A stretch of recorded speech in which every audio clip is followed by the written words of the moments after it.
Buradaki ağıl dişini çekeceğiz. Röntgenden göründüğü kimi de arka tarafın tamamıyla sümük tutuğu ve karyes de var. Karyes de burada görsek budur. Röntgende de görünür ki karyesi hardadır. Ve dişin arka divarda sümükle tamamen əhatələnmişdir. Yanlardan da həmsini. Gömlə ağıl dişidir. Çəkimlə bir baxaq. Ağrı yoxdur elə?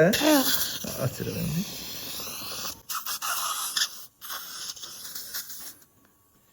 Böyle tabii.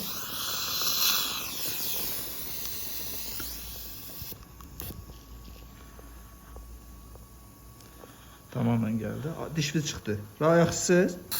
Diş çekildi. 3-4 dakika ərzində yerine tikirik, bağlayıp çıxırıq buradan.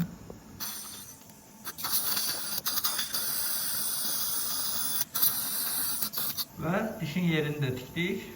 Kısa bir müddet ərzində qurtardı. Çox sağ ol. İncitdik sizi. Yox. Rahattı. Rahat. Harda görmüştünüz bizi? TikTok'da. TikTok'ta özünüz görmüştünüz. Hə. Yani bize dəydi. Gördüğünüz kimi var yoksa? Hə, elədi. Elədir. Keçmiş olsun.